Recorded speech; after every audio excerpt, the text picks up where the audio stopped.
This is the last Sunday. I got vocal. The last Saturday in June. Going on here. The last Saturday, correct, in June, sir. Before we start the show, I want to shout out my daughter, Aurora Janae. She's actually on Instagram Live right now on the Nailed It virtual baking challenge. She just turned 6 on the 9th of June. What's wrong with you? You ain't plugged in? I can't hear You plugged in, bro. I can't hear it. Make sure you plugged in on the headset. Make sure it's all the way up there. That's why, yeah, it's space. Yeah. So she's doing the Nailed It baking challenge right now, so I was tuning in, so that's why we're a little late. She started at 3, so I'm enjoying that. Alongside Sir Shirts and Shoes. Hello. Far left. And then we have the Righty tighty. Left loose. how do I describe him? I guess the irreplaceable at this point. Am I in too? Just make sure. Yeah, I can hear you. Okay. You can hear me? No, but that's all right. Oh, well, wait. Let's see. We're having a little technical difficulties here. Hey, it happened, man. Happened to the Oh, yeah, we're all plugged in. Okay. I won't worry about it. So, we're going to start the show today with A toast. I know everybody ain't got one, but I got one. So salute to my brothers. well, you ain't shit. How you going to make the toast and Ginger ale. we ain't got no damn drink? Ginger ale. We just seem like a bunch of AA goals now. Man, you better let James know you want something to drink. I'm good. Well, you ain't even say the cheers part. You ain't even say the announcement. Oh, word. That motherfucker just drinking. I did. I said cheers. That was it. There ain't no special thing. We just cheers. Man, ain't nothing special going on. A la Ain't nothing vida, different. a la suerte, a los sueños tan caliente. Salud. To your life, to your loves, to your dreams. May they be oh so hot. There it is. I see London. I see France. I see dude in New York.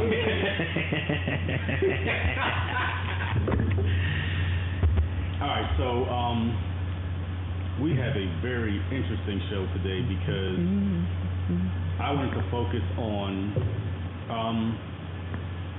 a lot of the new things that are coming out in the alcohol world, in the tobacco world, mainly cigars, and in the firearms world.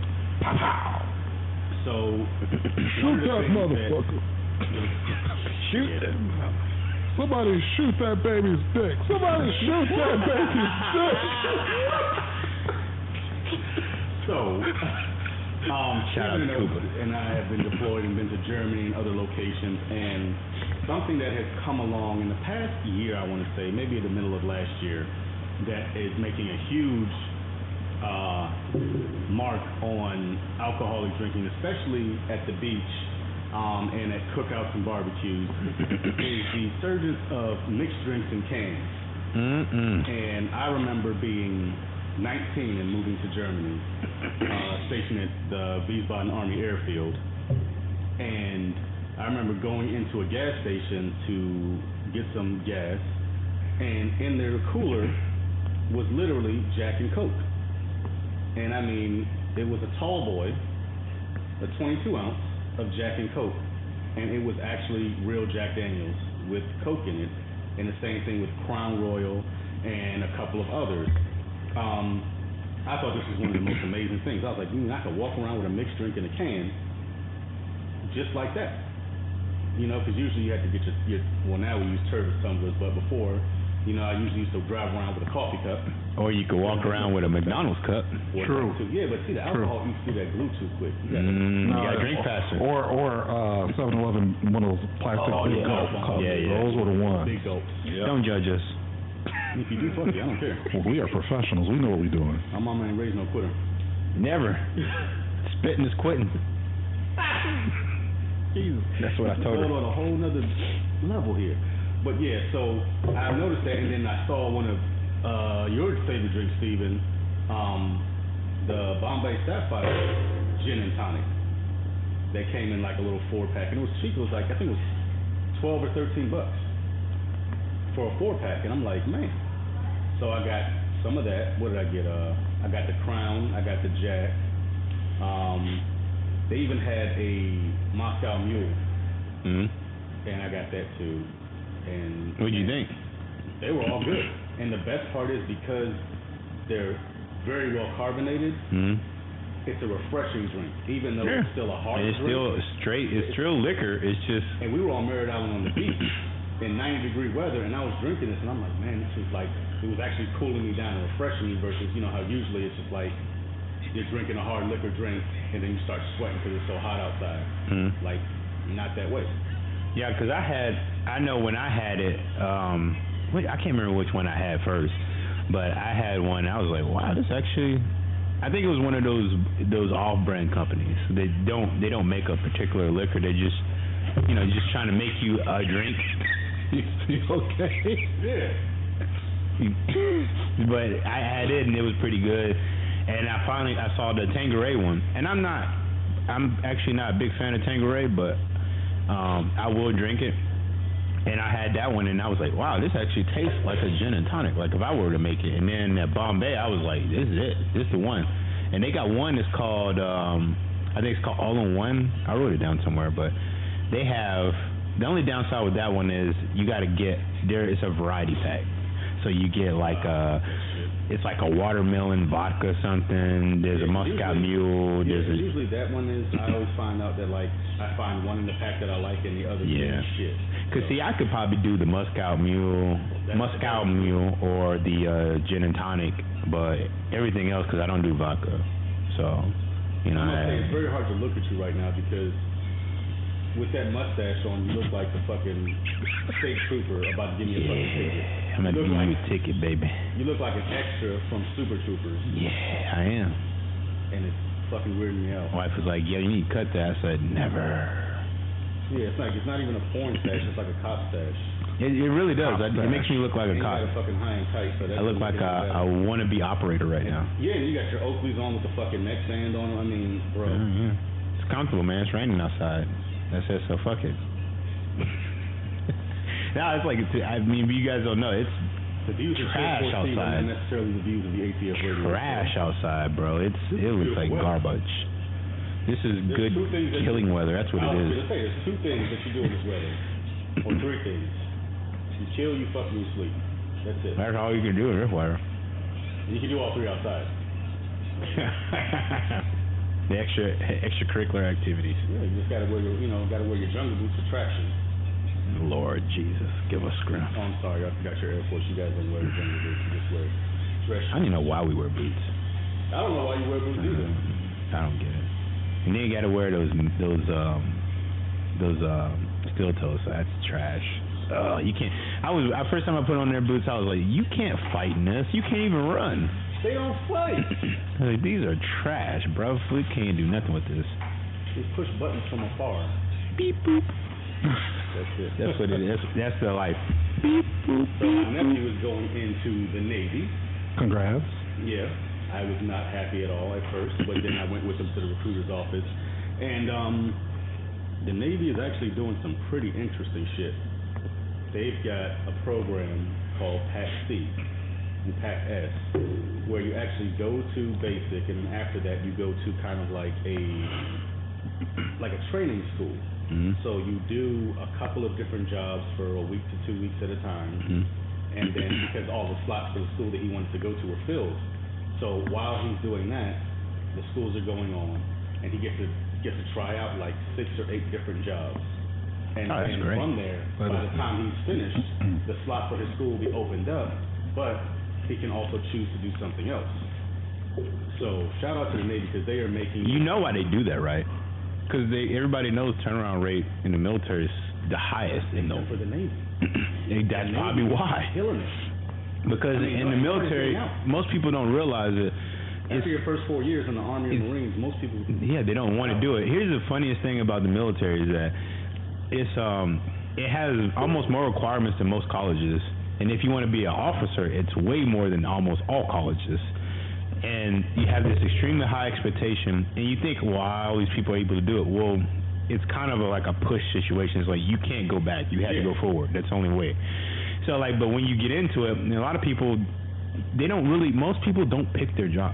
They just go there, and the recruiter says, I have these jobs. Pick one. It's kind of like walking in a room, so you want to get stabbed, shot, or drowned. Which one? Shot.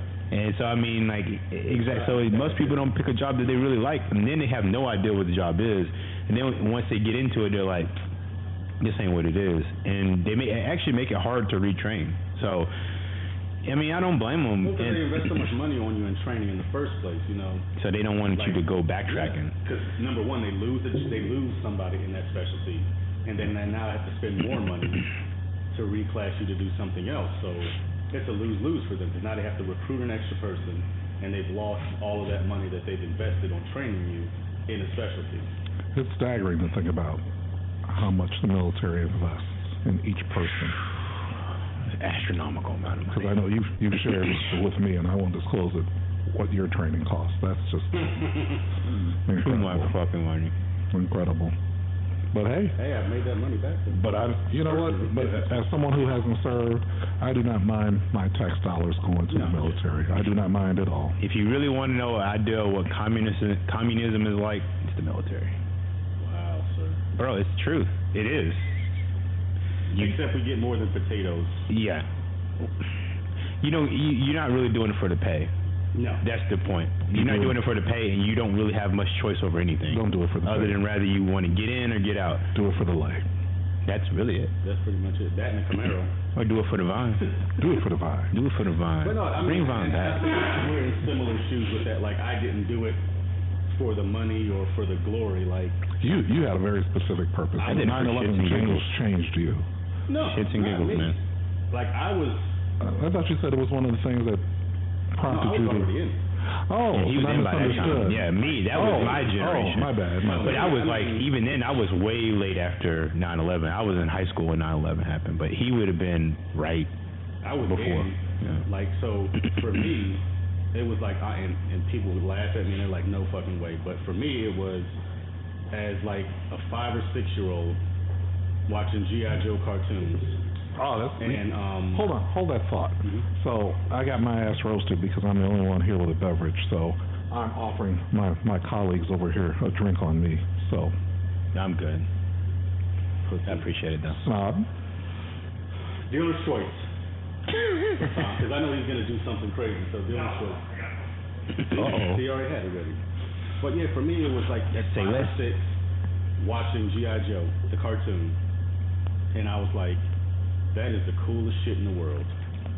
Well, my dad was, so And I was like, I already knew. that's what I want to do. And from that age, I knew I was going to do it. Like, by the time I got to high school, like, I was like, ROTC. My dad's like, oh, what other classes? I don't care, ROTC. Like, that was it. Like, that's what I want to do. I did it all 4 years, and like, but by the time I was 16, I was talking to recruiters like, hey, and they're like, where are your parents? First of all, and you're only 16, you can't go, and you have to graduate from high school. And I'm like, do I really? Like I was ready. G.I. Joe. Yeah. And then my parents, because I was only 17 when I graduated, they had to sign on my paperwork. Just for him to even get in after he was out of high school. So my mom was like, I'll only sign the paperwork if I get to pick your job. And I'm like, cool, whatever. Okay. Because I was like, Say less. I don't care, like, but I'm Pimp. going. And so what happened was, my job title in its originality is combat medical specialist, right? That's a hell of a title. Now, when they show it to like, From the outside looking in, it sounds like it. yeah, but when they show it to parents and stuff, it just says medical specialist, EMT basic. So my mom was like, oh, you'll get your EMT license, so when you get out, you'll have a job. That's the most West Indian job you could have possibly done. Yeah, I couldn't be a nurse. I wasn't officer yet. So yeah, exactly. Like, oh, you're gonna be a My nurse. mom was a nurse. So she's like, oh, you're gonna love it. You could go to medical school, Oh, become a God. doctor afterwards, and da-da-da. I'm like, yeah, sure. And then I got to Fort Sam Houston. That plethora of fine ladies. Oh yes. They were Speaking of, we were talking like about Baskin Robbins. we were talking about things that should be put in cans. Yes. You talking about Bernie Mac? Well, man.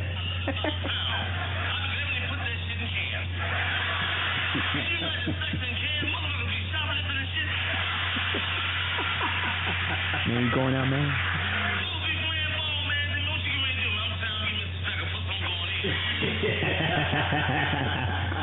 That is one of my. You know what's so funny That's one too? of the best ones ever. Shout out to the late great Chicago. That's Bernie Mac. One of the things I love the most about getting older is being, or whatever, having that age where you remember the first time you saw something that you knew was magical. And the first time I saw him on Def Comedy Jam, wasn't supposed to be watching it. Oh yeah, exactly. Wasn't supposed to be watching it, but the first time he came on, I was like, this dude is funny. Same thing with Dave Chappelle.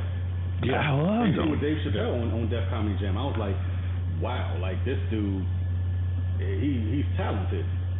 You know, so it's that him, and I didn't realize I was really a stand-up comedy fan until I saw Raw. Oh yeah. And Raw is way before my time, technically. I mean, it isn't something. There's so many other comedians that came out by that time. 1983, right? Yeah. Being an old head, you know, my appreciation of stand-up comedy, you know, started with Richard Pryor, and then getting exposed to, you know, Red Fox and those types that, you know, and LaWanda Page, who played Aunt Esther, she was raw. Man, her stand-up was really raw. Yeah, she was just vicious.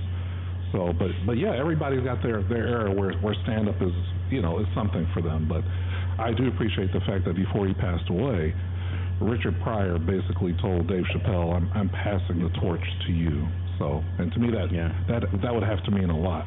So, and he has certainly carried it well. Oh, so. yeah, he has. He's, man, he is phenomenal. Thank you, sir. Oh, this looks like an old-fashioned, I believe. Ooh. Well, oh, the nose is delightful. A hint of citrus, I believe orange. You but got it. Orange peel is right there, so I can. True. And you got that black cherry at the bottom waiting on you.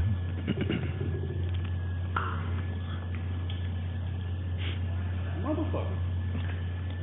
Can you make that too? May I have one, please? That's what made James is a master. What'd you name that one? Your daughter of that, her first day here. That's right, she loved it. Yeah. Did you want one? Shout out to Caitlin. All right. She is on the way back. Yep. She's back. She's back with her mom now, DC, and left me with a great piece of advice. DC? She said, Go Music? She said, Daddy, you can't always choose who you love, but you can choose how to be loved. What? Bars. Yeah, hit a button over there for that. Hit some applause or something. No, they ain't doing it. They ain't it either. They ain't it either. No.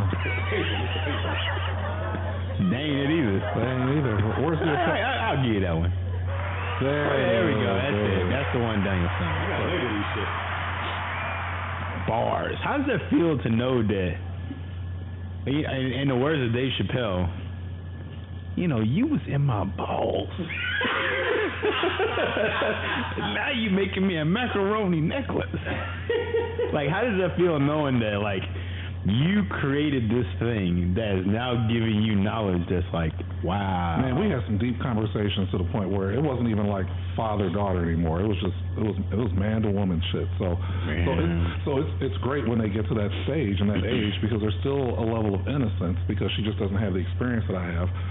But the innocence also means that there's no baggage she's got to filter through. Yeah, exactly. She's able to just come right through. And just come right on through. You know, so she, without being jaded by anything. Yeah. She had, you know, opinions on several people that have been in my orbit. What? And no, she didn't say nothing, did she? Oh, she said a lot. I bet she did. And basically, she said, "Daddy, you can do much better." Tell him again for the people in the back. I mean, what's better though? But she did say, you know, I understand how it is when you love somebody. She goes, I get that. She said, but you can't always choose who you love. Isn't that what is it, Marvin Gaye said? But you can choose how you are loved and how you are treated. That is true. And she said, and remember this: if I see you unhappy because of a situation that you're in, because of somebody you are with, then that makes me unhappy. And you know what's gonna happen next? Check around and find out. Back off. So it was good. It was really good. Chitty chitty bang bang. So, and then she said, if Mommy wanted to get back with you, would you? And I said, no. Well, no, not at all. I said, did you ask Mommy that question? She goes, I don't have to. Wow. She said no as well, or it wouldn't even be entertained. No. Sometimes that's what it is, though. You know. But Want the whole thing back. No, Want that old thing back. no, because she even said, she goes, the fact that you two made almost 20 years together is remarkable, considering how different you two are. So you're better off as friends than Yeah. So to that end, you know, we had some deep conversations though. But she certainly loved the two of you. She feels good knowing that you all are here looking out for me. Oh yeah, we got your back. Always. And she loved my executive family. She certainly loved my Chantel's family. Not all of them. Wow, and we ain't doing that, are we? And she loved my Garp and Fuss. I'm about to hit it back. And they loved their Garp and Fuss too. So she loved the Garp and Fuss family too. Yeah. So it was good. It was good. But she definitely had a great time going out when she went out with Liana and Genesis. They definitely had a blast together. I found that really fun, and like I look forward to Fernell being able to have that moment with, you know, which you do, but I mean, like, once they get older and they actually have some kind of, like, they have experience, because, like, to me, like, when I look at Fernell, I kind of look at, like, my dad, because me and my dad have always been friends since day one, literally day one, and my mother as well. So, like, as we gotten older, it's like that relationship just always transitioned into friendship more than anything. Granted, they're going to always try to throw gems at me, but my mom had, over the years, has learned to understand that some things that she's going to say, I'm not going to take it, but I'm always listening. Oh, and I had to do a classic daddy slam, too, because she always busts me out the fact that a lot of the women that I seem to be attracted to are either Latina or light-skinned.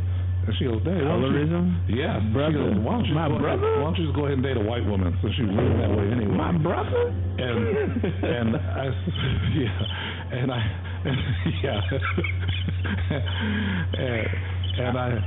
I said, well, your mom's light skinned. I said, be grateful, it got you here. I know, right? Wow. And she didn't say anything to that. And then I thought, was that too harsh? Say though, like, everybody has a preference. There's nothing wrong with liking what you like. So. Yeah, it's what it is you got that preference and you have a certain thing, and she probably like, well, why this particular kind of person? Next time you have that conversation, you gotta tell her, I like who likes me. That's a complicated thing, because I mean, to kind of get in the corner, I've been always considered that person. That's always been like, I like a particular kind of woman. Which, in reality, I think people's perception of who I've dated is not the perception of what I've actually dated. Same. A not lot of at sisters all. that I would meet always assumed that my wife, when I was married, was white. Just your appearance. Caribbean, and specifically Guyanese, I get it because, like, I come from a very mixed culture of, you know, my ancestry, like, even down from my grandmother, and on both sides is Chinese and black, you know, Cuban and Indian and black. Like, I'm a melting pot. And it was always funny because once I moved to the States and I, you know, got older and started like trying to date in high school and things, like, because, you know, I consider myself everything. Like, I'm not just black. Yeah. You know, I'm not just Indian, I'm not just Chinese, like, I'm everything. Yeah. But I realized really quickly, like, especially in the Indian culture, which is part of my heritage, that Indian girls would never date me. And it was because I was mixed. They were like, if you were all Indian, or all black, or all white, wouldn't be an issue for my parents. Yeah. And it's so funny. And that affected the way that I dated. Because for me, I always thought that, like, the darker you are, the more beautiful you are. And I still hold that. And, I mean, there's probably a handful of women I can say that I've dated that are lighter than me. And that's just my preference. And then, you know, somebody called me on and they're like, oh, you don't want to date a light-skinned black girl or a brown-skinned black girl. You always want a dark-skinned or a black girl. I'm like, that's my preference. So then I actually did the whole scientific experiment and said, okay, let me try it out. And I dated Hispanic, I dated Puerto Ricans, Dominicans, Ecuadorians, I dated Haitian girls, I did everything. Well, except for white women. Then I did one. You don't want no white women? No, I got what I need. All right, then, play. Play on. But And it's not all the same either. No, and everybody has once you hit the pink and the stink, there are certain differences. He went there. However, how are we bringing the shocker in? Like literally, what is pink this? and the stink. How long have we been? I can't even tell how long we've been on. 25 minutes into the show. So, but again, I'll just go back to my point of that. It's great having these kind of conversations with her as a 22-year-old adult. So, I do look forward to that. and it's so interesting because there are points where she reverted back to being that little girl again, like when she got her car. Yeah. And then there were other moments where she was like older than I was, and then there were other points where we were like talking about things on the same level, like when we were discussing the Derek Chauvin verdict yesterday. So just kind of going back and forth on things, and we even had a conversation about critical race theory and everything else. And Caitlin's complexion is a perfect mix of her mom's and mine's, but she sees herself as blackity black. It's a mindset. It's not a skin tone. It is. Not a skin tone. Because when she was here for Juneteenth, one of the things she said, "Well, Daddy, I'm black, but today I want to be extra black." And I'm like, and I'm extra black with you. I said, everywhere we go, we shouldn't have to pay for shit. She goes, I agree. I don't know, man. Colorism is a very unique issue for me because I grew up very ambiguous.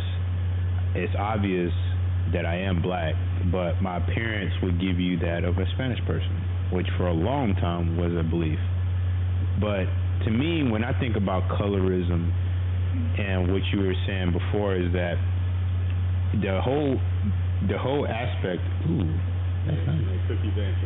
The whole aspect of like when it comes to race, and especially in dating world, but that I didn't particularly pick who. I didn't pick a particular type of person. I just picked a person I just like, because the way I've always looked at it is I'm just me. It hasn't been until my later years that I even was like necessarily saying I'm super black or I'm black or this and that. I've always just looked at it as like, I know that I have a complexion that does give me a lot of leeway to do things that's different. Like, I know in reality that if me and Art are the same age, people are going to view Art different than they're going to view me, simply because I come off differently without even speaking. So I've always understood this, and I think sometimes, especially in our community, we oftentimes are really critical of people of lighter complexion. In reality, lighter complexion people have it real hard too. They do. Because we oftentimes are considered to be very passive, and we in a house, we sitting there, we helping boss. But the reality is that oftentimes, my dad used to always tell me, who was a very black man in every aspect of the way, that sometimes you kind of have to roll with whatever the environment is until it's time to kill. When the one thing that makes a cheetah or a leopard really good at what it does is that a cheetah can run fast, but its best process of killing something is to get close enough to where it can kill it. So, when I was raised, it was always that you shouldn't have to show your fangs until you really need to use them. And my dad used to always try to convince me that, my parents, both of them, is that don't hit nobody until you got to hit them. And, if you can, talk yourself out of a situation more than anything. So for me, I was kind of like, I kind of go with the flow of things, because sometimes it's time to get ratchet and sometimes it's not. So oftentimes, like with my personality, I come off very passive, and I like alternative stuff. I love rock music growing up. My mother was a humongous Prince fan, and she loved rock music. She introduced me to rock music at a young age, and I will say, out of all my music, category goes, hip-hop is number one before anything. Maybe R&B falls in between the two. They fight each other all the time. And then rock is a solid second before any other music, because to me, I look at it, and that was before I even knew it was our music. So I just always loved it. So for me, I've kind of fallen into those traps.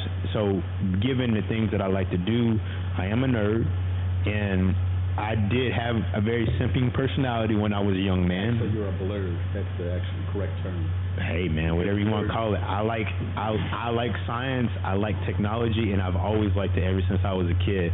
So like the people that I ended up interacting with did not look like me, and oftentimes I would meet young black women, and I would get to know them. I wouldn't even get to know them. That's the problem. Like and my thing is that I can't fall in love with you if I don't get to know you, because to me, you can be a. Why was you trying to fall in love? Because that's who I am, man. I'm a lover. I've always been that person. I remember, funny thing is, I was with your boy Scott and some guy that they sitting talking to. He called himself to be a very religious man, and he said that there's no way. He said to me, and I agree with what he says, and if I'm going to be a wholehearted Christian, I totally agree with what he's saying. But the only thing I didn't agree with was the fact that he said, you can love all those women. I was like, I love everybody. I was like, I can give my heart to everybody because I have love for man. So whenever I meet somebody, especially a young lady, and if a lot of women that's ever dated me could tell, if you were to talk to them and they really were being honest, I always gave them my compassion, my heart. It's just how much farther it went than that. Because I can always love you. I can love you from a distance, and God tells me to do that. So if you're not for me, I can't necessarily. I don't have to bring you in to love you. I can bring you in, love you, and then realize we have differences and this split apart. I think that's the mentality of even divorce. The mentality is hopefully that you guys still love one another, but you just realize you don't work well together. That doesn't mean I gotta hate you. So yeah, to me, I've just always met different people that fit more into my mold, and they took my personality because I have a very deep personality, and I can get way too intellectual sometimes, and sometimes people just want the outside. They want the outside of the onion. They don't want the layers. They don't want the layers, because them layers they make you cry, and the outside protects you from crying. Mm-hmm. So sometimes people just don't really want to deal deep into who a person is, and I like to get deep because I can find out I love everything about you, but I don't love you like that. Mm-hmm. And that's cool because now I get to meet you. We get to throw stuff at each other because the best way you can learn from somebody is you got to rub with them a little bit. So for me, I just always like people who like me. If you like me, I'll get to know you, and if you don't, because I've dated literally the rainbow.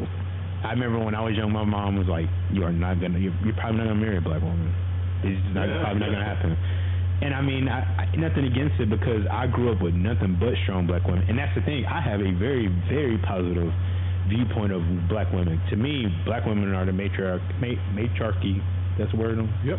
Got it. Good. Just make sure of our society. They have literally driven us from where we were to where we are now. They carried us. And they literally carried us on their backs. So I have a lot of respect. I have a lot of strong women.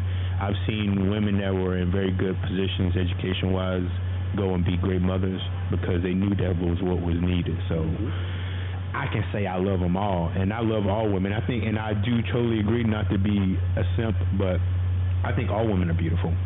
It just, you may not be for me, but I think all women have some sort of beauty. Big, little, itty-bitty, skinny, thick, the big old ones. Ain't nothing wrong with being big. She ain't big, she's just a little thick. All right, so we're going to move on to tobacco. Okay? Tobacco. So, two things I wanted to talk about. What we smoking?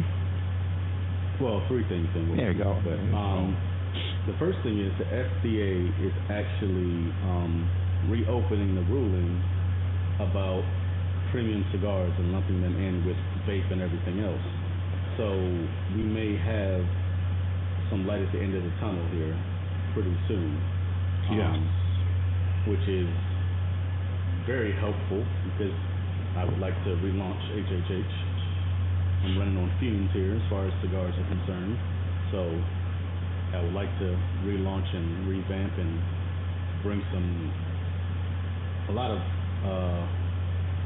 work that I've put in that's literally, I have about 10 blends that I'm sitting on, just waiting to release, but waiting for this cloud of gray and storm to blow away so I can do that. Yeah. Go ahead. It's been trending, for a while, and I looked up some information on this for this segment, but the Traditional Cigar Manufacturing and Small Business Jobs Preservation Act was first introduced in 2011 and was most recently brought up by Senator Marco Rubio in 2019, which is interesting because other than this, he's a piece of shit. yes, if he were on fire, I would be running toward him with gasoline. Wow. However, I do appreciate his efforts on this because That's cold, bro. because he did say, quote, the premium cigar industry is an iconic staple in Florida's economy. Very much so. For far too long, small and family-owned businesses have been facing the threat of regulation that could force many to close their shops. He introduced legislation that would provide Florida premium cigar makers the certainty that they need to continue their craft, and he's urging his fellow senatorial colleagues to follow the same. So there are a number of Republican senators who, again, I give them credit, who are sponsoring this, but they define a premium cigar as sort of the traditional premium brands that we see in places like Cigar Aficionado, that we can get our hands on here at Executive, and so forth. So, and the bill seeks to draw a line of distinction between those cigars, which account for a few hundred million sold each year, those that are hand rolled, and the vast majority of other cigars, which are made on high-tech machines in the billions of units, like cigarettes. So, and they're not only made with not only shredded tobacco, but a host of other ingredients and flavorings. So hopefully that'll get done. Now, statistically, there really should not be a lobby against cigars in the first place, because in terms of daily cigar use, on each day, 1,200 youth aged 12 to 17 smoke their first cigar. 5%, only 770,000 of high school students, and 1.5% of middle school students reported smoking a cigar within the past 30 days. It's a small amount. And an estimated 8.7 million adults in the U.S. currently smoke cigars, and that number is going up.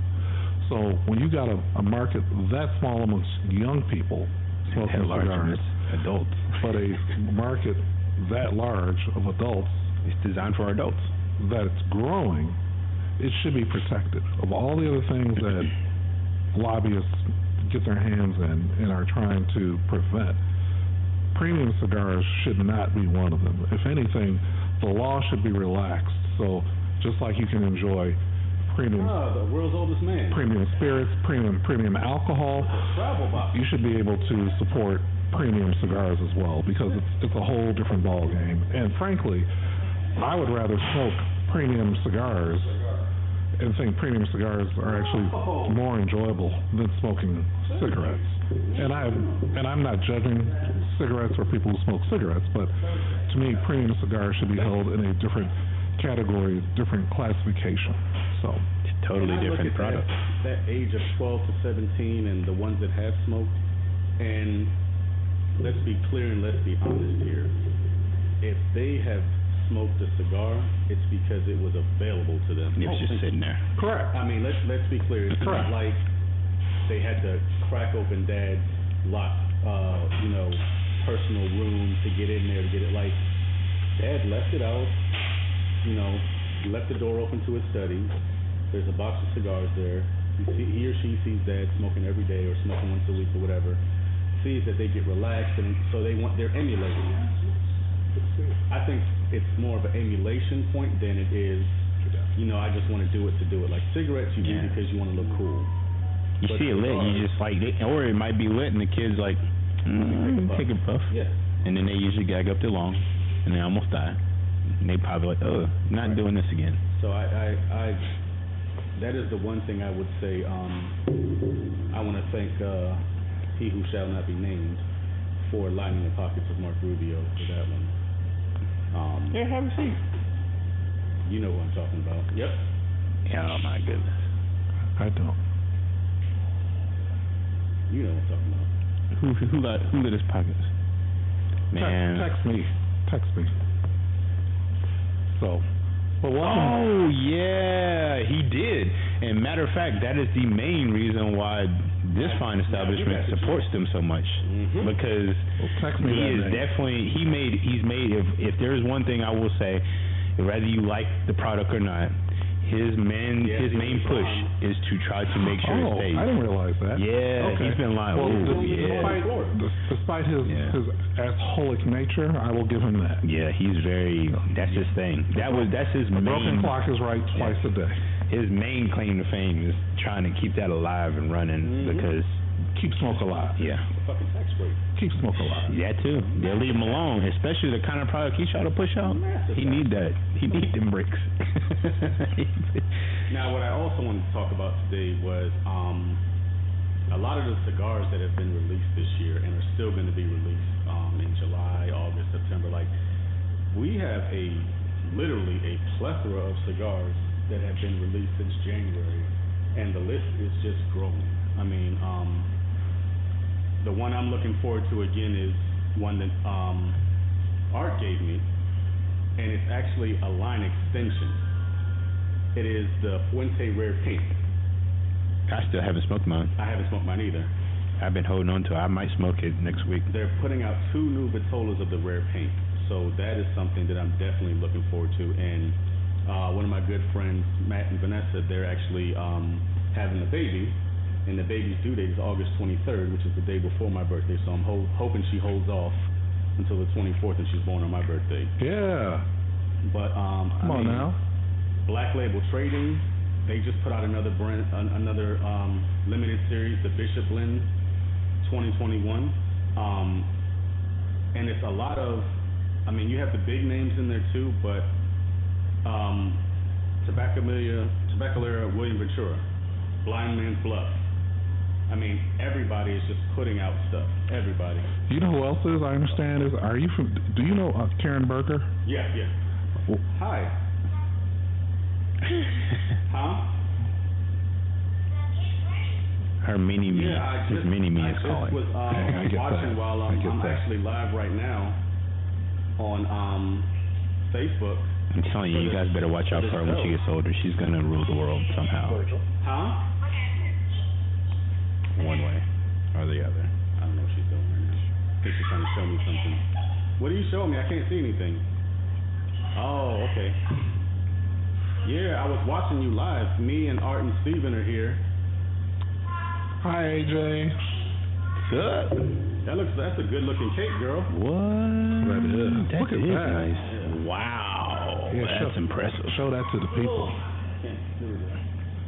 Yeah, she did a great job. Good job, babe. I forgot how good these things are. You did. You Which did one a is great that? job. Irish Shark. Carlos Yeah. Man. And consistent, which is Yeah, what I you was want. online watching you. Always good. I'm gonna give you a call back once I'm finished the show. Save me a cupcake, okay?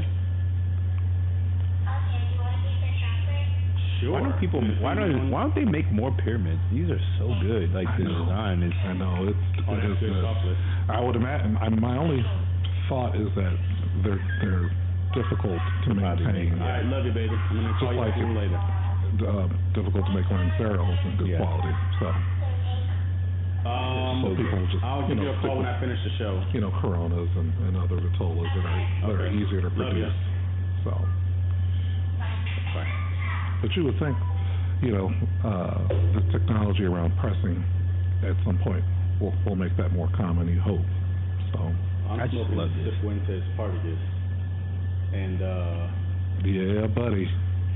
Even though it's This is considered a an old kick. school brand, I am a Partagas fan. So Partagas is some of them, obviously, like anything that else. Partagas you gave me, the really 1845? that's so good. Yeah. And I don't even like Partagas, but I smoked that and I was like, man, this is good. Yes. But I saved it for a while because I was like, maybe I don't think I'm gonna like it. And then I lit it up and I was like, wow, I need another one of these. Yeah, I'm not a It's fan of really oily good. cigars, and a lot of Partagas is very oily. Like Yeah. the Partagas Black was one of those cigars that it feels like you Hard, literally took yeah. a dipstick and rubbed it on your lips, like it's just Yeah. greasy. Yeah. And I couldn't stand that. But yeah, these two Partagas, the other 1845 that you gave me, that purple label, Mhm. and this are phenomenal cigars. Yeah, they get it done. Phenomenal cigars. They get it done. So. Thank you for that. So I've been in touch with Anya Ramirez, who's the rep for Karen Berger. So hopefully at some point when she comes to Orlando next, we're supposed to have a cigar together. and we can discuss. Do you follow her on Instagram? Yeah, I do. Yeah. Yeah, Willie introduced me to her. Well, not to her, but to her brand. She's cool. So, yeah, she's shout very out to cool. Willie Morante too. Yeah, shout out to Willie. Drunk ass. I haven't seen that guy in a while. Me either. He kind of fell off the earth, didn't he? Wasn't he in that building that collapsed? Wow. I'm So, joking. Virgil. I'm joking. It'd be nice, right? It would be. We're just gonna give Virgil a His mic. nickname Give Virgil a mic, man. Give Virgil in here. His nickname is now Bernie Rubble. Wow. We're in trouble now. Get some wisdom up in here. Is the world's oldest man, And he knows everybody and everything. Almost. and he's What he doesn't know, he doesn't need to know. He don't need to know. He's in It didn't exist if he's he in the didn't Soccer know. Hall of Fame Yeah. because he was the one who stitched the first leather ball. He laced it. I recommended they made it round. Yeah, before Virgil it was a square ball, and now it's round. So thank Virgil for that. Yeah. The game has just elevated It's to a lot whole other easier. level. You can kick any side now. And they're not numbered anymore. Yeah. He's also in the Physics Hall of Fame. Well, welcome as always, Virgil. You are Virgil's probably the only person on this panel that smoked more cigars than me. he's probably the only person on this panel who smoked more cigars than all three of us. Anybody in this building combined. It's only been about 25 years that I started smoking good cigars. Yeah. Oh, good. Good Yeah. cigars. Okay. I smoked a few in college. Smoked a lot of that wacky Yeah. tobacco. We all got to Yeah. start. And didn't you have a period in your life where you didn't smoke cigars at all? Yeah. How many? From about 25 to 50. Okay. Yeah. Every so often, But I was busy out coaching, so it was Yeah. like when you No have time to time. relax. Yeah. Like that. And as I hit somewhere around 50, I had friends reintroduce me to it. And instead of machine rolled stuff, it was Started going to the hand Yeah. rolls. It was the real deal. first. Yeah. I guess first premium was a Padron. Not a bad way to Starter. Yeah, about a 4,000 I think is the Mm-hmm. like that. And so I'm going, there's a difference. Well, Virgil actually introduced all of us to Rodriguez. He did. Yeah. He did. When he was on our other format, if you recall, I asked him if you could smoke one cigar and it would be your last cigar and your life would end, what would it be? And without hesitation, he mentioned Rodriguez. I went and bought a box. Immediately, yeah. Yeah, I thought you were still sight on the show. We unseen. were just ordering it on time. Yep. Probably Yeah, because high tech people. for people who are a little older and recall E.F. Hutton commercials where the tagline was, when E.F. Hutton speaks, people listen. That's how I feel about the knowledge that I get from especially Virgil, but certainly from the two of you. Neither of you, Sheriff Forrest or Snob, have steered me wrong when it comes to being brothers of the leaf. So I appreciate the continued guidance. So. Hey. So we have, I mean, the list is just too long to go down, honestly. There's probably at least 75 to 100 new cigars or line extensions, and I still call them new cigars because it's a different vitola, and every vitola has its own specialty, as in the way that the cigar smokes and then what you get from the cigar. Yes.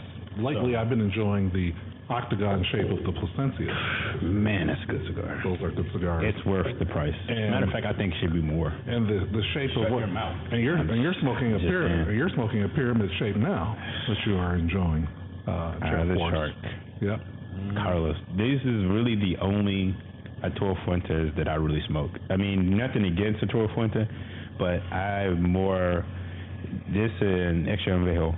Those are the only two that I really smoke. I mean, I know Opus. This is it. This right here. Well, you do enjoy the Lost City though, don't you?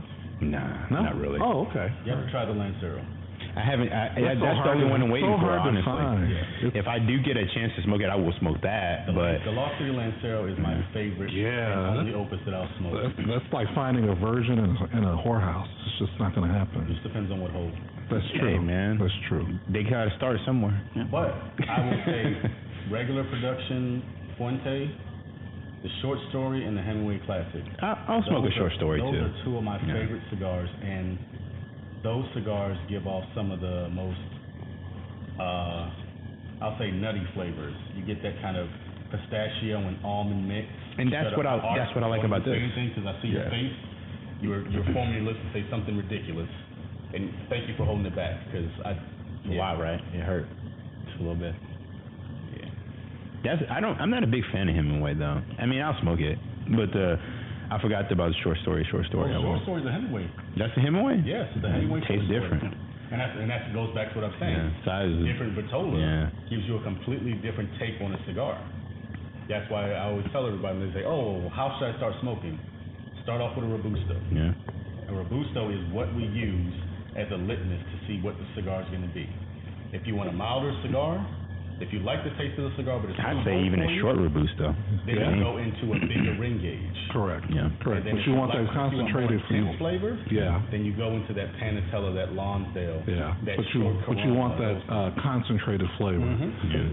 So you want that to hit your palate. Yeah. They blend on Robustos. Yeah. And that's what masters want you to pick out. Mm-hmm. So.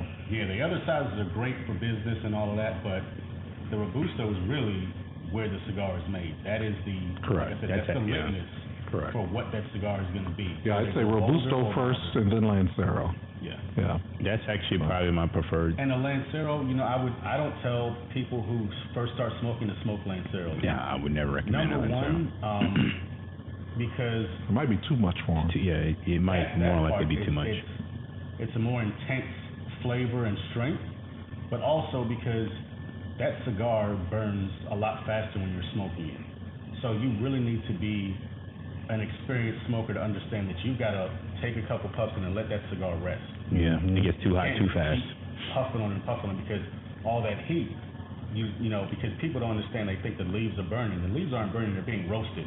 Correct. Big but difference. When you're pulling on it and you're giving it, you're introducing more and more air into that cigar, you're now burning the leaves and you're charring them, and it changes the complete flavor of the cigar, which is another reason they call me a snob because, usually I use matches and a cedar strip. I don't like using a butane torch. It's convenient, but if I'm sitting at home relaxing, like if it's a brand new cigar to me, or if it's been one of those long days where I'm like, nope, I just need to veg out and relax and not see anything else that's going on, it's a cedar strip and a match. You see what I'm using for this? Yep. Yep. And that's just what it is, because I want to enjoy it. I don't want anything else. It'll infuse the flavor. Exactly. People forget that anything, it doesn't matter how low odor it is, you're infusing a flavor into that tobacco when you do it. So. And all the chemicals that are in it. Now if it's a quick smoke and I'm driving, I don't give a shit. Whatever. If you're gonna pay like $20-something over anything over that for a cigar, you want to be a little bit meticulous about how you're going to smoke it, because what's the chance you're going to sit and buy $20 sticks over and over and over again? And that might be a little bit of my snobbishness, but I think that the first time you try a cigar, you should use at least a match. Oh yeah, totally. If you can't find cedar strip, fine, but get the and make sure it burns a little longer. Don't initially spark it in. So what do you light a cedar strip with, though? The match. You use the match. You let the match burn for a little bit, probably about a quarter of the way, and then you light the cedar strip. And always, this is one of the things I teach when I teach the class. When you light a match, you have to angle it with the flame down, because that way the flame goes up and it won't go out as fast. That helps you with, because you'll see people sitting there using 10 matches to light a cigar, and there's no wind, and they're like, I don't get it. And I'm like, physics, bro. It's a stupid button, man. Well, but most people aren't used to using matches as well. They're not used to it. Yeah, most people have never used a match before in their life. So they don't even understand the reason behind using a cedar strip and matches. And not all people who work in cigar shops are tobacconists. I say it all the time. Like, some of them are just retail workers. They're there to make I asked that question though. The highest thing they can pitch you to get a commission or get a bonus. And they don't care if you enjoy it or not, because they're not true tobacconists. I remember I asked that question one time, because I think when I kept going to lounges and I kept seeing them with the cedar, and I was like, what's the point of this? Like, why do you guys keep these? He's like, oh, that's how you light it. Mm-hmm. He's like, you take it, break it off in pieces, and you light it. I was like, does it make it taste different? He's like, it depends on what your palate like. If you actually have a good palate, you will taste the difference. If you don't, maybe not. I had a very old Cuban guy teach me, and it's so funny, and I do it every now and again, just when I really have the time, but he would roast his cigar first, and then clip, and then roast it again as he's pulling. So he's already roasting that flavor into that cigar. So he's roasting that tobacco, warming it up, and it's not going anywhere. The cap's not off, so it's just building up inside of the whole cigar. Wow, I never even thought about that. And then he flips the cap, and then he takes it. You know what? up I seen somebody do that, and I didn't know why they were doing that. I just never. That's the first time you saying that. It's the first time I even thought about that. And and I'll be honest with you, it's a little bit of time consumption there. So if you want to, like, you're really ready for a smoke, it's not something you'll do. But if you have time and you're like, okay, I'm going to sit out here for 2 or 3 hours, try it. I mean, most of the time you're probably like gonna be in that mode anyway. It's not like you're going out for a smoke break at work or something. No, I do. Sitting out in the cold. Well, I'm teaching, and I'm like, all right, y'all take a half an hour break. They're like, half an hour? I'm like, yeah, we'll come back and pick up in a little bit. Yeah, but you know. And I'll sit outside, and I'll have my car on, I'll have the windows down, I'm playing music, and I'm smoking a cigar, and the kids are walking out, and they're like, what are you doing? I was like, I'm on my smoke break.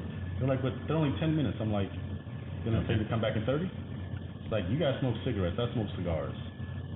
So I'm going to smoke this Robusto down in like 25 minutes. And that's the biggest difference too, cigar and cigarette. The cigarette, you're smoking the burnt tobacco. Mm-hmm. You're not tasting roasted anything. You know, it's just burns out.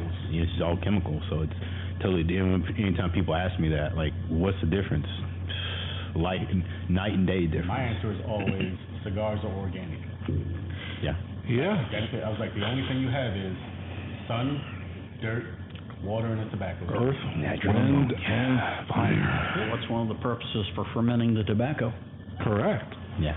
See? To See? release. Agriculture Hall of Fame here, right? To release some of the nicotine, because it's not meant to be a delivery. Exactly. Yeah. It's not meant to be heavy on nicotine. Right. Some cigars are designed that way, but the majority of cigars are not designed that way. So Virgil, is it or is it not true then, and this question actually goes out to the three of you, that the highest concentration of nicotine that you get comes from hand-rolled cigars? Is that true or is that not true? Not that I'm aware of. Okay, Now, I'm not sure I know the answer, okay. but, You do, you just don't recall it right now. He's got to turn the Rolodex back. Yeah. what was your name again? D's. Hot-blooded soul. D's. No, I remember. I don't think, from what I have read, and it's one of those weird things where people lobbying one way say one thing, people lobbying another way. But from what I understand, it doesn't have that high compared to cigarettes. Correct, because there's so many additives that go into cigarettes that makes them more dangerous. Yeah. That and the tobacco for cigarettes is grown to get that nicotine intent. Correct. And I don't know, do they ferment and age They don't. cigarette tobacco? No. No, they clip and cut, Yeah. and I think they dry, and that's it. They're getting the they- highest concentration then. That's why billions are made so easily. And that's even in the process of clipping and cutting, they don't use a time release. They actually quick dry it, from what I understand. Okay. There's a quick drying process to get the tobacco in the state where they can actually put it in the cartridge. Where like cigars, even your run-of-the-mill cigar is gonna have to sit in a barn. And I mean, if you ever read, even if you don't like cigars, if you read about the process, it is a very tedious process. 400 hands from beginning to mouth. I It's going to mean, ferment in the barn, it's going to age yeah.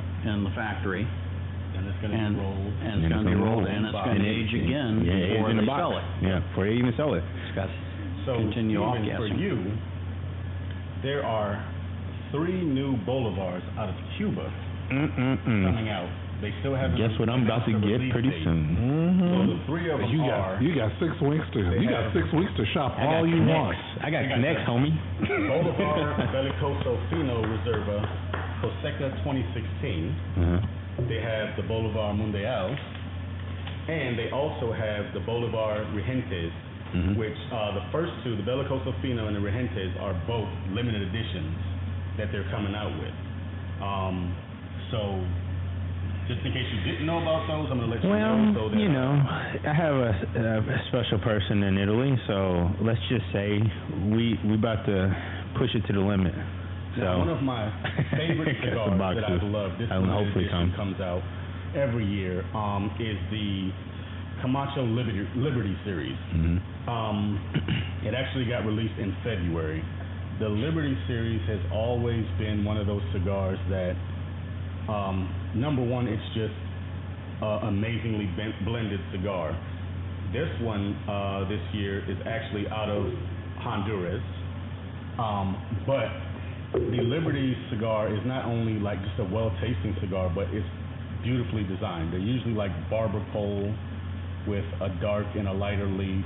Come on now. They've always got like some type of red, white, and blue in the theme, whether it's the coffin for the box of the, I think, 2015, whether it's the band on it. Like, they are just phenomenal cigars. And if you haven't tried them, that Liberty series is what's about. Put them on the list. You got to. You can't with them, bro. I'm telling you, man. Right now, I can't. I hopefully I might have the chance to get the cigar that has eluded me for 3-4 years now. That the La Flor de Cana Casanova. That's only made. It's a limited edition. That's only made in Italy. And I had one years ago.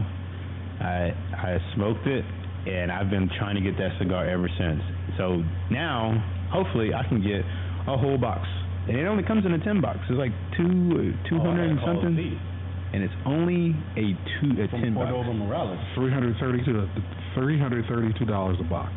Yeah, there you go. Did you know Z's coming out with a new one that's getting released in August? The Cordova Morales Seasoned Spring Edition. So we're gonna have to talk to our buddy Z about that and get him on the show for the release. Taking time off from playing the Congo drums?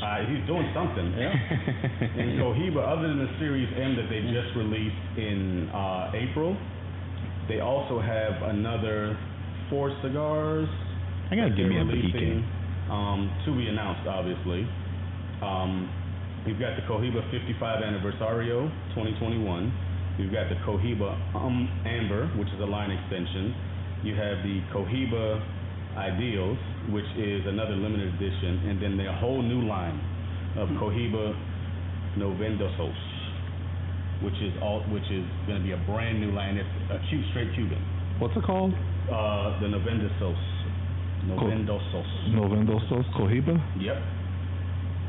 And that's a brand new line from them, from the Cuban factory. So there's a lot, like I said, coming out. I mean, I'm only in the C's, and this list just goes on. Davidoff's coming out with stuff. Diesel's coming out with stuff. Drew Estate has a new line.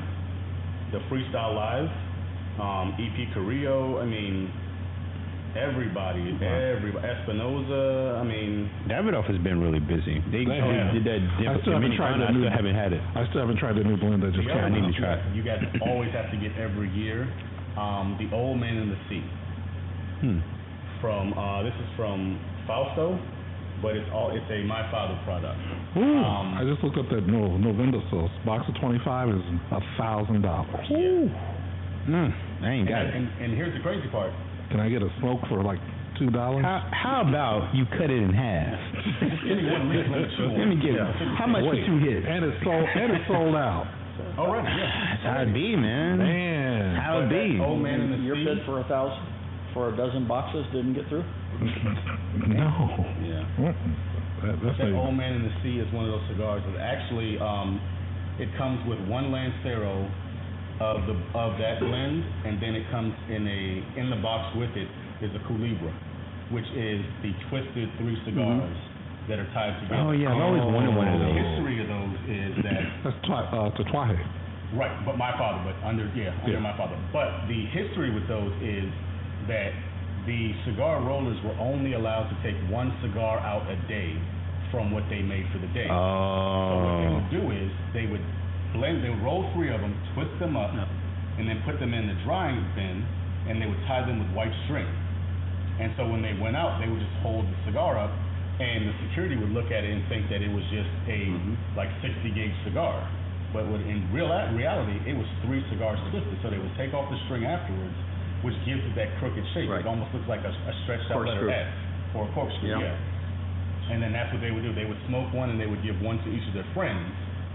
And that's how they would get to try all the new stuff that they couldn't afford to buy because it was being shipped out. Mm-hmm. So it's the Old Man in the Sea is one of those just what do I say? Tip of the hat, I would just say, to the old style of Cuban cigar making and keeping that part of history alive. Because we can now go buy cigars in any amount, you know. We don't. It's not like somebody can't get it. We can all get the cigars, but it's just the history behind why it was made, which is why it's a brotherhood and a sisterhood, and cigar smokers really treat each other like family, because it's a family affair. You really get to bond. Like, I didn't know any of you guys when I first went to Bellicoso. We go to Virgil's house once a month to have Virgil Coso. Yep. We sit outside and we smoke cigars, we shoot the shit, we catch them on the week, or actually on the month. Steve went to your house for the first time last night. Like, we become like Art again. Like, give him advice, he gives me advice, he keeps me calm and cool when I'm ready to explode. It's I don't look at these guys as, oh, these are just my my cigar shop associates or whatever. Like, they've all become friends. Right. They've all become family, and that's really what cigar smoking is about. You're sharing knowledge amongst one another. On to my last topic, firearms. Do I need to go out and get my Glock?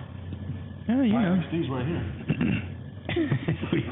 I'm looking on the counter here and I'm going, now, somebody had a party and they didn't tell me to bring FN has put out some stuff. I want an FN so bad. Remember when I showed you? Is, it's I don't even know how to explain it. It is just a hell of an assault rifle. Oh, I saw the picture. It's like a mini saw. It carries, so it can chamber 5.56 NATO and 7.62. Ooh. And that's you too much of good. You got to look at the belt-fed drum that's on the bottom. Yeah, I saw that. Oh my goodness. Oh my God. Like, that's sexy. I don't even know. Yeah. Decadent. Those are manhunters, man. That's what they design. And it's lightweight.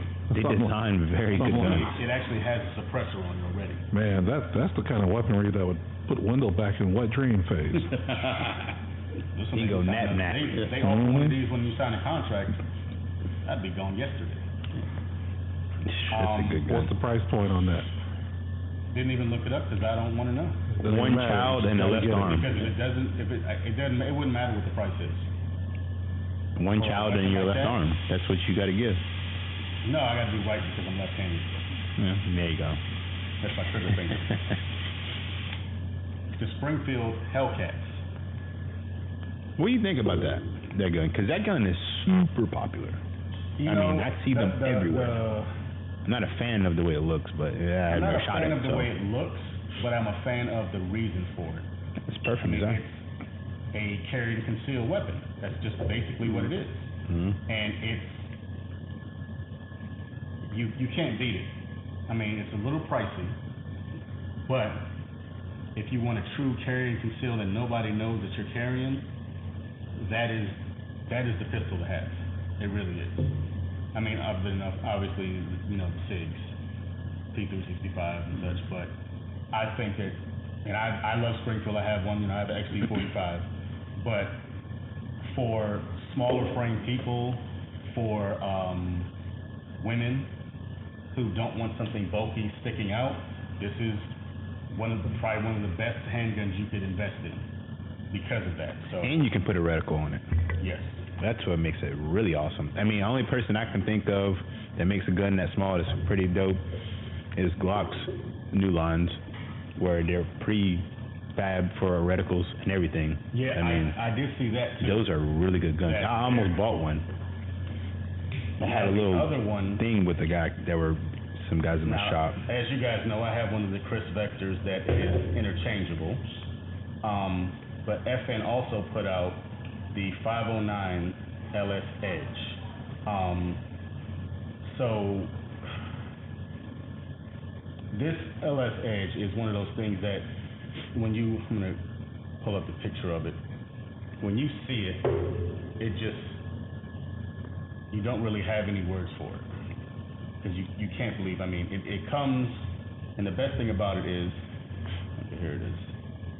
And so it's kind of an AR pistol. So that's that is gorgeous. Yeah. What's the weight on that? There's the Is that extendo? Yeah, it's an extended magazine. Wow. about 32 rounds. Extendo. It's got a 5-inch hammer. It's got a 6.7 Just in case you can't hit it the first 10 times. Right. And the weight Rabbit hunting. Or in case you don't want to leave anything for DNA analysis. The weight is 31 ounces empty. Okay. Wow. Mag capacity comes in 10 and the extended is 17. So 2 pounds. Okay. That's Chris However- Vector? No, this is the that's- FN. Yeah, that's fine. Oh, man. It's a 9mm. However, the price, $1,500. Huh? That's pretty steep for a pistol. But FN, that's normal FN price anyway. Yeah, FN, financially negligible.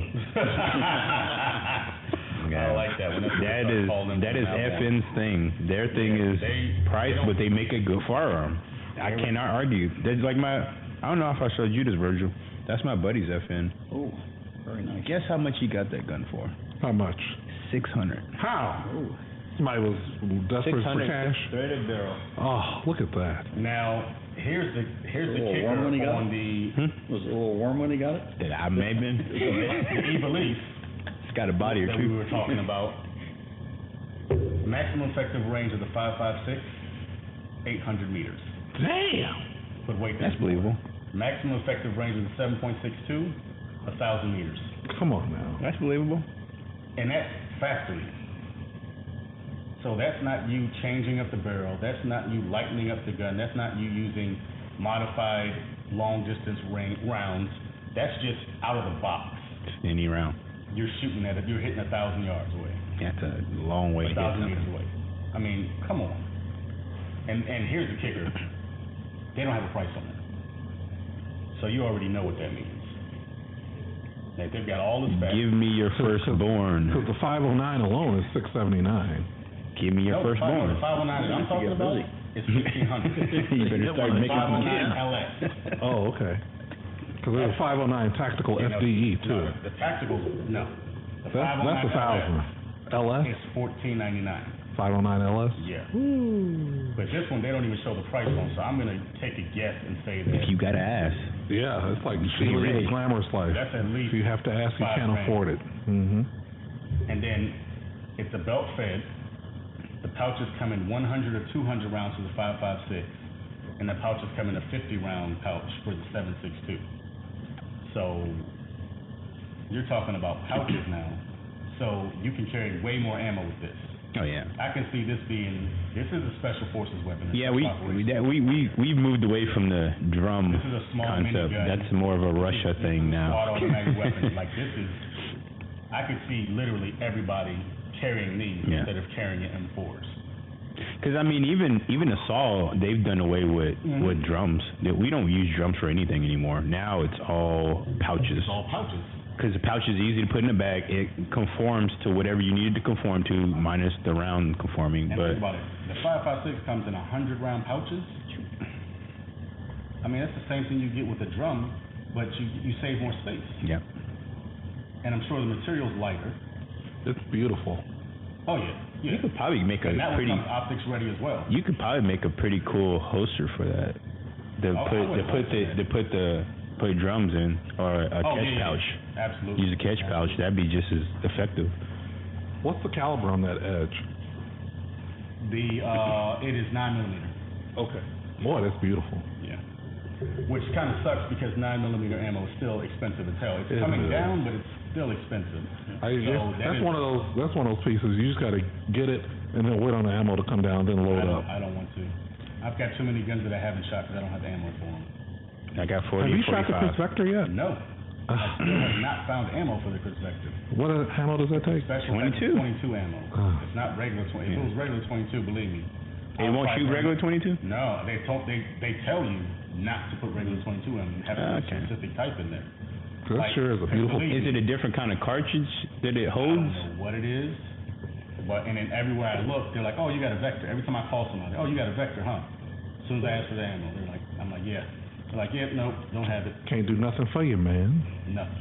I can't do nothing for you, man. That's At harsh. this point, I'm just gonna have to buy shells and gunpowder and projectile and get a press and make my own.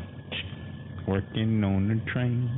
Because, yeah, trust me, if it was regular 22 ammo, I'd have put 10,000 rounds through that thing already. Guaranteed. Because it's just fun. That's why I like that Ruger. So at what 1020. point do you own a weapon like that? You fired it and you got to clean it. I clean that one about once every month and a half to 2 months.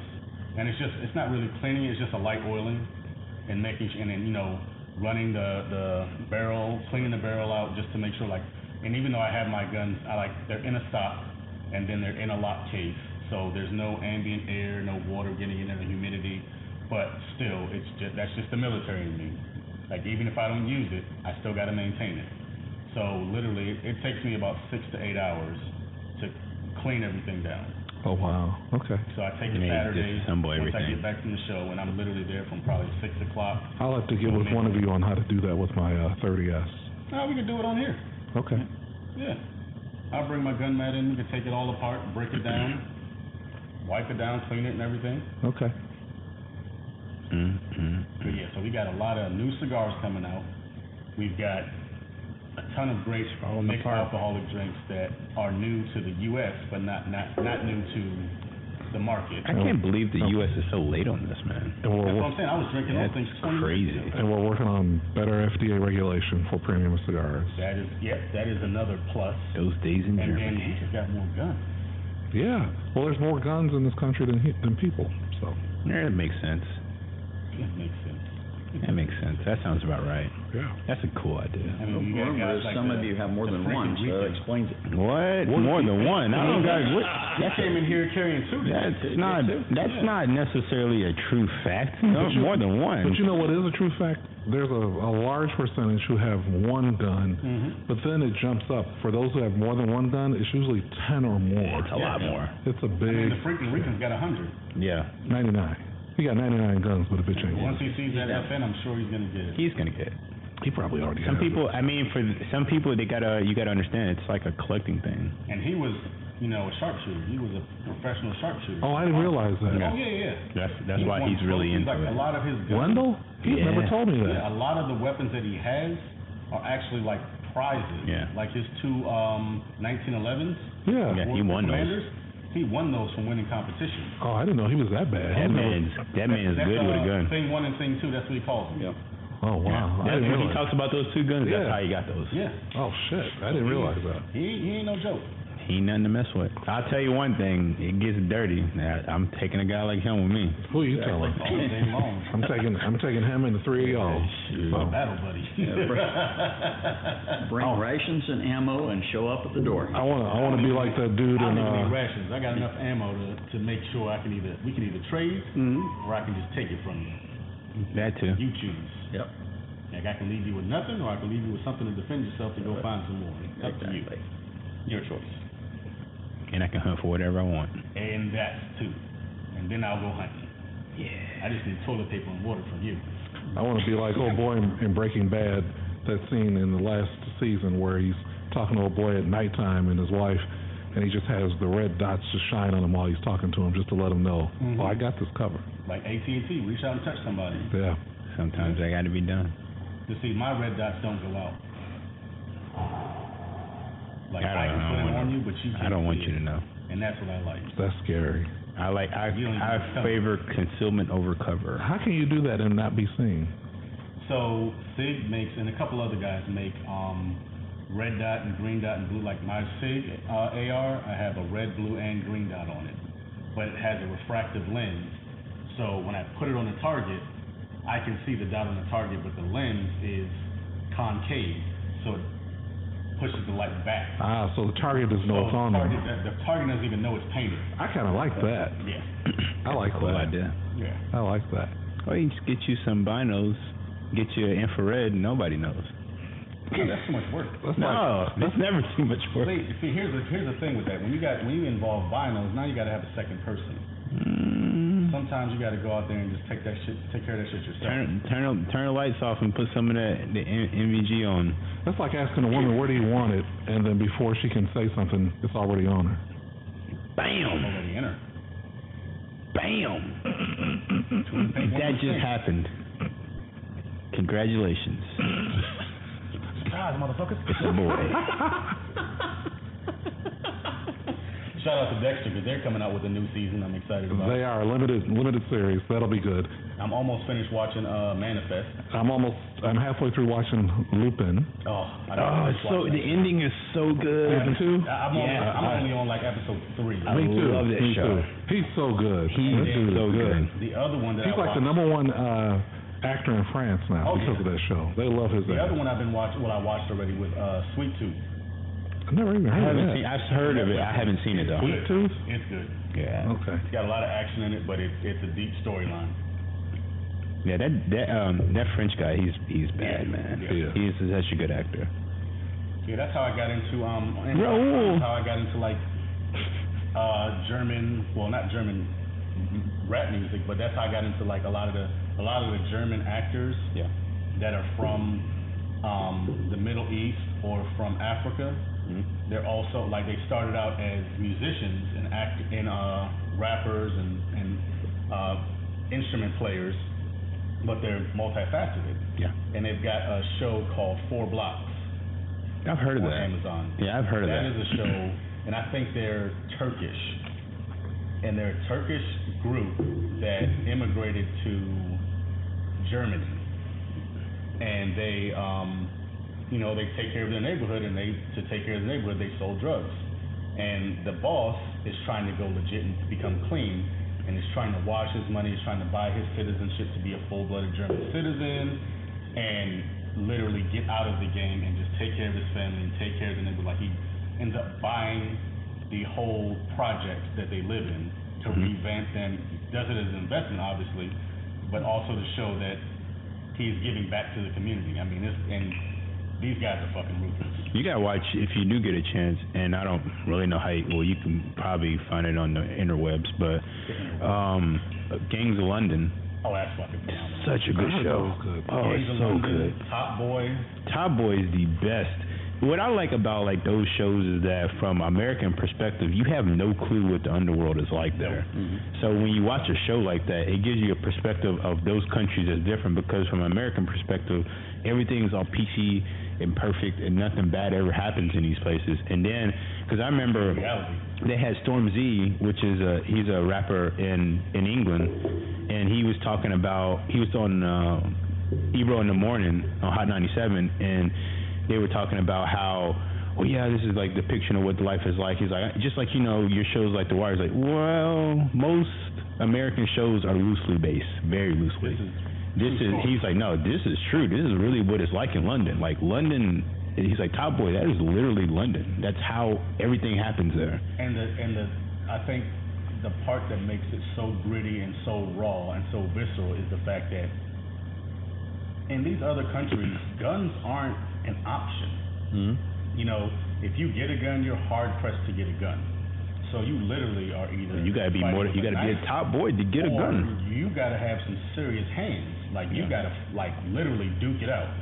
It's not something where you're just like, oh, I want to take over, so I'm just gonna go pick up a gun from this guy who sells them out the back of his car, and I'm gonna shoot him. Like, no, it's not that at all. Yeah, if you watch the show, I mean, when they get guns, you don't see a lot of guns. They're usually using fists, and I mean they're beating dudes. When it's like an all-out war. Yeah, and even you saw at the end of towards the end of the season when he started pulling guns out, it was we taking over now. Right. Like we're not just trying to take blocks, we're trying to annihilate people. Everybody, yeah. And like even when they were going to go get guns, the formality of how they got them. Yeah. Which is crazy because it's like you would never think that. Like how did they? Because with the laws, how hard they are. And then here's the craziest part about it. He's like renting a gun. You rent the gun. And you give it back after you kill somebody. So you pay for this gun. It's crazy. Pay for the ammunition. You go do your dirt, and then you bring it back to this warehouse, and you turn the gun back in. Ah, what show is this? This is Top Boy. Okay. So this is literally what it is. They got guys who are like ex-military and smugglers and shit like that, and you go in and you're like, I need this type of guns, this is what I want, this is how many I want. And they're like, okay, well, here's the price. You pull out the money, you pay for it, and then you got to return it. Which, in actuality, is probably one of the smartest things ever. Yeah, because it's not on you. Because it's not on you. Yeah. It creates a market, and it's not on you. So when the gun comes up, it's not my gun. I don't have it. Yep. You know, you think about a lot of times in murder cases, oftentimes the thing that gets them is when they find the gun. But what happens when the gun's got 30 different bodies from 30 different kind of killings that have nothing to do with each other? Then what? How do you even connect them? I mean, obviously. But that is the other bad part, because if you get caught before you do your crime, oh, you're really screwed. Then you're going away for life, and you're going for the long ride. So. But it's crazy. Like this shows is like the way that they depict them, and what I like about Top Boy is it gets gritty. It gets right to the point. So you know, it's. All right, so this is Cigar Snob alongside with the world's oldest man, Chairport Steve, and Sir Shirts and Shoes. The legend. Here on the last Saturday of June, as Sir Shirts and Shoes put it. And ATF Radio Show, we will be back next week. Back like your hairline. Well, your hairline. My hairline's still good. Mine's gone. Mine's great. Like, pull up to the sea when the ceiling missing. But on that note, I'm so bald you can see my thoughts. Fuck around and find out next week. And as always, aim to shoot. Center mass.